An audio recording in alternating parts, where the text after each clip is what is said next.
भारत में न्यायिक जवाबदेही को लेकर आखिर क्या चुनौतियां हैं, उनके बारे में बात करते हैं हम लोग। और न्यायिक जवाबदेही लोकतंत्र का एक अहम हिस्सा है और यह सुनिश्चित करती है कि कानून का पालन हो और जज गलत काम ना करें और लोगों का न्यायपालिका पर भरोसा बना रहे। और आप सोच के देखिए कि अभी कुछ किसी के साथ गलत होता है, वो क्या कहता है कि हमें अपनी सर्वोच्च न्यायालय यानी सुप्रीम कोर्ट पर भरोसा है, वो हमें न्याय देगी। और कोर्ट पर आपको भरोसा रहता है और आप सोचिए कि अगर कोर्ट पर से लोगों को भरोसा हट जाए तो क्या हाल होगा, लोकतंत्र का भी कोई मतलब नहीं रहेगा। और सुप्रीम कोर्ट हमारे देश की सर्वोच्च अदालत है। संविधान के अनुच्छेद 124 के तहत सुप्रीम कोर्ट की स्थापना की बात की गई। 28 जनवरी 1950 में स्थापना हुई थी। तो भारत का लोकतंत्र अपनी न्यायपालिका पर गर्व करता है, जो कानून के शासन को बनाए रखने और नागरिकों के अधिकारों की रक्षा करने का आधार है। लेकिन हाल के वर्षों में न्यायपालिका की निष्पक्षता, ईमानदारी पर सवाल उठे हैं। हाल ही में दिल्ली हाई कोर्ट के जज यशवंत वर्मा के घर पर भारी मात्रा में नकदी मिलने की खबर ने से पूरे देश में हलचल मचा दी। इस घटना ने एक बार फिर न्यायिक भ्रष्टाचार, जवाबदेही जवाबदेही की कमी पर बहस छेड़ दी है। लोग पूछ रहे हैं कि क्या जज दूसरों को न्याय देते हैं, खुद कानून से ऊपर हैं ये। और आप सोचिए कि देखिए, उनके पास जो पैसा मिला कहाँ से आया, किस काम के लिए आया हुआ था, किसका है, ये सवाल तो खड़े होते हैं ना। अब बात आती है कि लोग न्यायपालिका के बारे में क्या सोचते हैं। भारत में ज्यादातर लोग मानते हैं कि न्यायपालिका में भ्रष्टाचार है और बहुत सारे लोग तो ये कहते हैं कि हर जगह भ्रष्टाचार है। इंडिया टुडे सर्वे के मुताबिक 85% लोग कहते हैं कि न्यायपालिका में कुछ हद तक भ्रष्टाचार है और 48% का मानना है कि यह बहुत गहरा है। केवल 8% लोग इसे भ्रष्टाचार मुक्त मानते हैं। यह सोच कई सालों से बनी हुई है। कुछ बड़ी घटनाओं ने इसे और मजबूत किया। हाल की घटना जिसमें दिल्ली हाईकोर्ट के जज यशवंत वर्मा के घर पर भारी मात्रा में नकदी मिलने की बात सामने आई, ने लोगों को गुस्सा और चिंता पैदा की। इस तरह की खबरें यह सवाल उठाती कि क्या भ्रष्टाचार न्यायपालिका का हिस्सा बन गया है। पहले भी कई ऐसी घटनाएं हुई। 2011 में जज सौमित्र सेन पर धन के दुरुपयोग का आरोप लगा। राज्यसभा ने उनके खिलाफ महाभियोग की प्रक्रिया शुरू की, लेकिन उन्होंने लोकसभा में प्रक्रिया से पहले इस्तीफा दे दिया। 2019 में जज निर्मल यादव का कैश एट जज डोर मामला सामने आया, जिसमें उनके घर पर नकदी भेजने का आरोप था। इसके अलावा पूर्व कानून मंत्री शांति भूषण, उनके बेटे प्रशांत भूषण ने 2009 में दावा किया था कि भारत के कई पूर्व मुख्य न्यायाधीश भ्रष्ट थे। इन मामलों में पारदर्शी जांच या फिर सजा का अभाव लोगों का भरोसा तोड़ता है। लोग चाहते हैं कि जजों पर लगे आरोप की निष्पक्ष जांच हो, जनता को सच्चाई का पता चले। एक न्यायिक जवाबदेही क्यों जरूरी है? तो न्यायिक जवाबदेही लोकतंत्र का एक अहम हिस्सा है। यह सुनिश्चित करती है कि कानून का पालन हो, जज गलत काम ना करे और लोगों का न्यायपालिका पर भरोसा बना रहे। सुप्रीम कोर्ट के पूर्व जज पी.एन. भगवती ने कहा था कि जजों को किसी राजनीतिक दल के प्रति नहीं, बल्कि भारत के उन लाखों गरीब लोगों के प्रति जवाबदेह होना चाहिए जिनके अधिकार अक्सर छीन लिए जाते हैं। सुप्रीम कोर्ट ने यह भी कहा कि एक भी बेईमान जज पूरी न्यायपालिका की छवि खराब कर देता है। और न्याय की स्वतंत्रता और जवाबदेही एक दूसरे से जुड़े हैं। स्वतंत्रता का मतलब जज बिना किसी दबाव के निष्पक्ष फैसले ले सके, लेकिन इसका यह मतलब नहीं है कि वे कुछ भी कर सकते हैं। उनकी स्वतंत्रता जनता के भरोसे पर टिकी है। अगर जजों की ईमानदारी पर सवाल उठते हैं तो यह भरोसा टूटता है और इसलिए जवाबदेही जरूरी है, ताकि जज लोगों के प्रति जिम्मेदार रहे। पारदर्शिता जवाबदेही को बढ़ाती है और क्योंकि यह जनता को जजों के काम की जांच करने का मौका देती है। सच्ची स्वतंत्रता तभी है जब जज जनता के प्रति जवाबदेह हो, ना कि जांच से मुक्त हो। एक बात और बात होती है, और कई लोग नहीं कह देते हैं कि वो भैया हर जगह पैसा चलता है, आज के समय में आप गरीब हैं तो कहीं आपको न्याय नहीं मिलता है। अब जवाबदेही के लिए क्या व्यवस्था है? भारत में जजों की जवाबदेही के लिए दो तरीके हैं। महाभियोग प्रक्रिया, यह 1968 के जज जांच अधिनियम के तहत होती है। इसके लिए लोकसभा के 100, राज्यसभा के 50 सांसदों को एक प्रस्ताव पर हस्ताक्षर करना होता है। फिर 3 सदस्यों की समिति जांच करती है और अगर जज दोषी पाया जाता है तो संदेह संसद के दोनों सदनों में 2/3 बहुमत से उसे हटाया जा सकता है। और आप सोचिए कि जो वर्मा साहब के यहाँ जो मिला है पैसा, अगर किसी और के यहाँ मिला होता तो फिर क्या होता? अभी तक क्या हुआ? समस्या है, यह प्रक्रिया बहुत लंबी और जटिल है। इससे राजनीति का प्रभाव पड़ता है। उदाहरण के लिए जज बी रामास्वामी के खिलाफ महाभियोग शुरू हुआ, लेकिन कुछ सांसदों के वोट न देने से यह असफल रहा। कई सांसद जजों के खिलाफ प्रस्ताव पर हस्ताक्षर करने से डरते हैं, क्योंकि उनके अपने मामले कोर्ट में लंबित हो सकते हैं।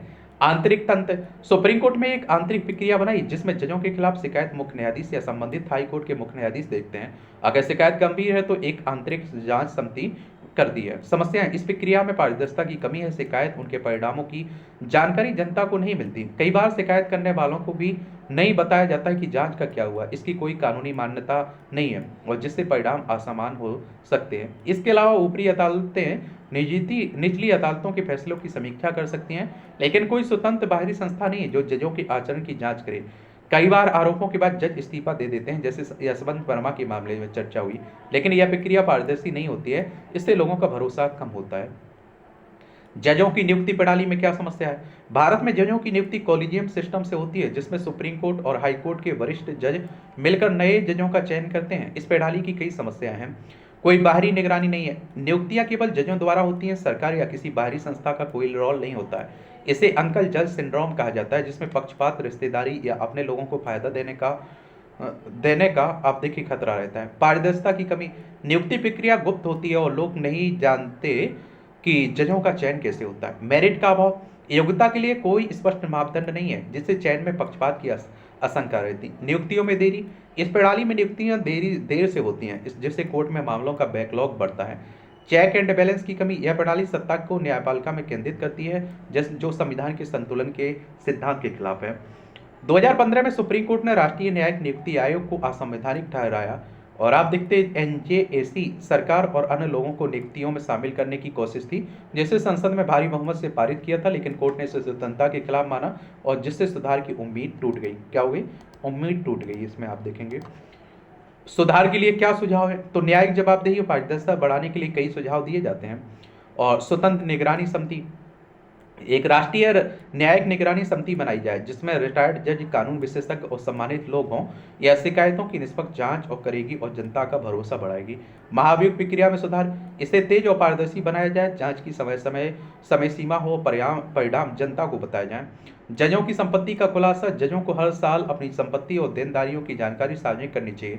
इसे स्वतंत्र संस्था मीडिया जांच करें ताकि भ्रष्टाचार की आशंका कम हो। 2025 में सुप्रीम कोर्ट ने यह आदेश दिया, लेकिन इसे कानूनी रूप देना जरूरी है। आंतरिक तंत्र को मजबूत करना, आंतरिक जांच प्रक्रिया को पारदर्शी बनाया जाए, शिकायतों के परिणाम जनता को बताए जाएं, बिना गोपनीयता को नुकसान पहुंचाए। नैतिकता कोड, जजों के लिए एक स्पष्ट नैतिकता कोड हो, जिसमें आचरण और हितों के टकराव के नियम हों। प्रदर्शन मूल्यांकन, जजों के फैसलों और आचरण की समय पर जांच हो, लेकिन गोपनीयता का ध्यान रखा जाए। व्हीसल बिलोवर संरक्षण, जो लोग जजों के गलत कामों की शिकायत करें, जैसे कोर्ट कर्मचारी, अन्य लोग, उनकी सुरक्षा हो ताकि वे बिना डर के बोल सकें। पारदर्शिता क्यों जरूरी है, तो पारदर्शिता खासकर जजों की संपत्ति का खुलासा लोगों का भरोसा बढ़ाने के लिए जरूरी है। इंडिया टुडे सर्वे के मुताबिक 85% लोग पारदर्शिता की कमी को भ्रष्टाचार का बड़ा कारण मानते हैं। 2025 में सुप्रीम कोर्ट ने जजों की संपत्ति सार्वजनिक करने का आदेश दिया, जो जज यशवंत वर्मा के मामले के बाद आया। अगर लोग जानते हैं कि जजों के पास क्या संपत्ति है तो वे भरोसा करते हैं। जज आप देखिए गलत तरीके से धन नहीं कमा रहे। 2002 के Bangalore principles of judiciary conduct भी कहते हैं कि पारदर्शिता से जनता का भरोसा बढ़ता है। बिना पारदर्शिता के, जैसे जज वर्मा के मामले में लोग शक करते हैं, न्यायपालिका की छवि खराब होती है। 2023 की संसदीय समिति की रिपोर्ट में कहा कि जजों की संपत्ति का खुलासा कम होता है, जिसे अनिवार्य करना चाहिए। सख्त जवाबदेही के क्या जोखिम है, सख्त जवाबदेही जरूरी है, लेकिन इसकी जोखिम भी है। तो आप देखिए न्यायिक स्वतंत्रता पर खतरा, अगर नियम बहुत सख्त हो या सरकार का उनका दुरुपयोग करे तो जज निष्पक्ष फैसले लेने में डर सकते हैं। सुप्रीम कोर्ट ने लोकपाल के एक फैसले को रोका, जो जजों को इसके दायरे में लाने की बात करता था। राजनीतिक हस्तक्षेप, महाभियोग प्रक्रिया, महाभियोग जैसे तंत्रों में राजनीतिक प्रभाव बढ़ सकता है। जज भी रामास्वामी का मामला इसका उदाहरण है, जहां राजनीतिक कारणों से प्रक्रिया असफल रही, लोगों का भरोसा कम। अगर जजों की हर समय जांच हो तो लोग सोच सकते हैं कि न्यायपालिका कमजोर है या हमेशा संदेह के घेरे में है। परेशानी, बिना स्पष्ट नियमों के जजों को आवश्यक परेशान किया जा सकता है, जैसे बार बार के आरटीआई सवालों से। बिना सुरक्षा की संपत्ति खुलासा जजों के लिए मुश्किल पैदा कर सकता है। भारत की तुलना और क्या सीख सकते हैं, तो भारत की जवाबदेही प्रणाली कई देशों से पीछे है। कुछ तुलनाएं और सबक, बाहरी निगरानी, तो यूके यूएस में स्वतंत्र संस्थाएं जजों की जांच करती हैं। भारत में ज्यादातर आंतरिक तंत्र है जो कम पारदर्शी है। एनजेएसी इस दिशा में एक कोशिश थी, लेकिन इसे असंवैधानिक ठहराया गया। और यूएस में सेनेट जजों के नाम पर चर्चा करते हैं, पुष्टि करते हैं। संपत्ति का खुलासा, यूएस में 1978 के एथिक्स इन गवर्नमेंट एक्ट के तहत जजों को संपत्ति का खुलासा करना होता है, लेकिन दुरुपयोग रोकने के लिए सख्त नियम है। भारत में अभी हाल का 2025 का नियम है, लेकिन इसे कानूनी ताकत और सुरक्षा की जरूरत है। भारत को एक ऐसी प्रणाली बनानी चाहिए जो स्वतंत्रता और जवाबदेही में संतुलन रखे। स्वतंत्र निगरानी, पारदर्शी नियुक्तियां, मजबूत आंतरिक तंत्र से भारत वैश्विक मानकों के करीब आ सकता है। बाकी आप लोग क्या सोचते हैं, अपनी राय आप लोग जरूर बता सकते हैं। बता सकते हो कि नहीं बता सकते? बिल्कुल बताना चाहिए। धन्यवाद।